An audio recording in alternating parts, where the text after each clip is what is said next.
You're lying in bed at 2 a.m., staring at the ceiling, replaying a 5-second conversation from 3 days ago. Or maybe someone makes a passing comment, just a slight change in their tone, and it sits in your chest, ruining your entire afternoon. You walk into a room, and before anyone speaks, the emotional energy hits you. If someone is hiding frustration, you feel it instantly. We are constantly told that this level of empathy is a gift. Caring deeply about others, being highly attuned to their feelings, society frames these as the ultimate human virtues, the traits that make you a genuinely good person. But for a specific group of people, living this way feels incredibly heavy. Processing every interaction on such an intense level leaves them profoundly exhausted.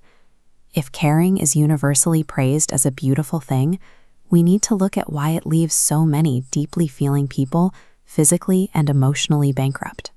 The tendency to feel everything to this extreme degree is a hardwired, measurable biological reality. In 1997, Dr. Elaine Aron published foundational research identifying a trait she called the highly sensitive person. Her research showed that roughly 20% of the population is born with a distinctly more reactive nervous system. Their brains process sensory input and emotional cues at a much deeper, more intense level. They catch details, shifts in tone, and micro-expressions that others completely miss. This genetic baseline is often compounded by your environment. If you grew up in a household where emotions weren't validated, or where you had to be hyper-aware of adults' unpredictable moods to stay safe, and your sensitivity was pushed into overdrive, that specific combination of nature and nurture creates a mind that doesn't casually experience life as passing events. It literally absorbs every single waking moment. The daily problem with this biological wiring is that you have no off switch. Your emotional radar is just always scanning. There is a massive difference between noticing how someone feels and involuntarily absorbing it. You can sit next to an angry coworker and suddenly you carry their frustration as your own. Because you pick up on so much emotional data, your brain goes into overanalysis mode. You search for hidden meanings and quiet pauses, trapping yourself in exhausting loops of self-doubt. Constantly carrying heightened emotions keeps your nervous system locked in a state of high alert, with zero downtime to recover. This continuous alarm translates directly into physical pain, chronic muscle tension, severe headaches, and deep fatigue. When people tell you that you're overthinking things, they miss the point entirely.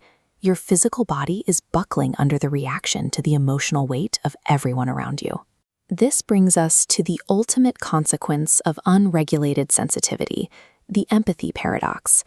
It's the point where the act of caring mutates into a mechanism for self-drainage. To manage the intense emotions around you, you start overextending yourself to keep the peace.